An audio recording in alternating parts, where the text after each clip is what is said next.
Selamat.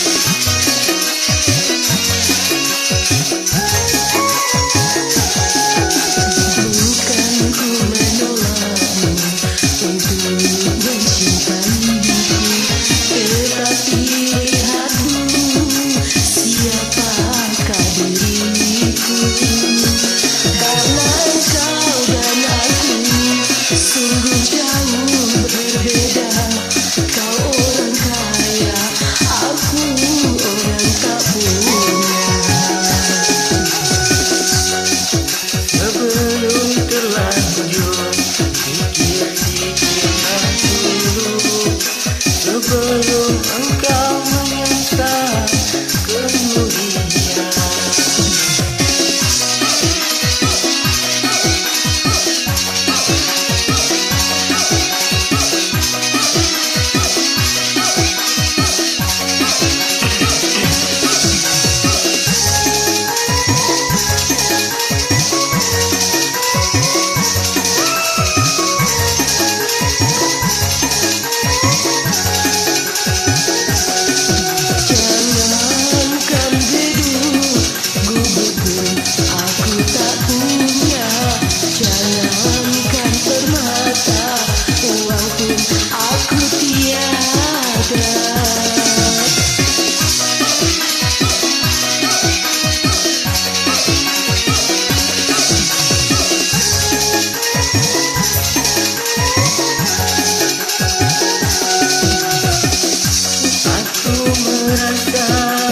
Orang termiskin di dunia yang penuh derita bermandikan air mata.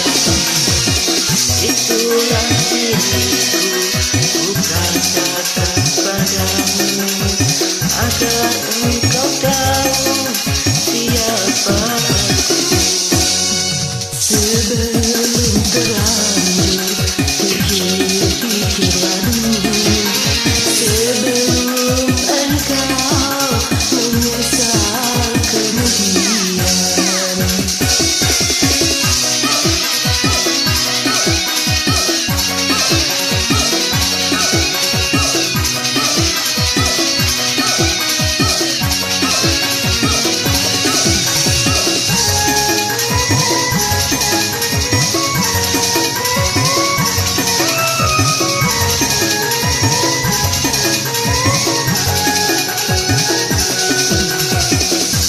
Jangankan budak, guguk pun aku tak punya.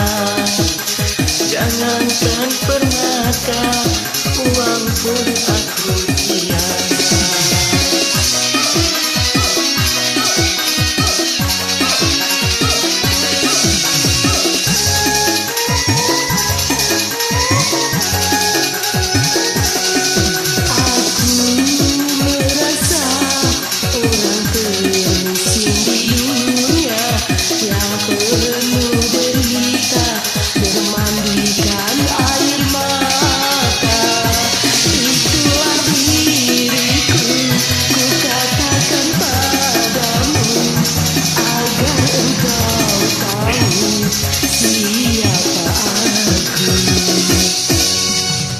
Bukan ku menolakmu untuk mencintaiku, tetapi lihatlah dulu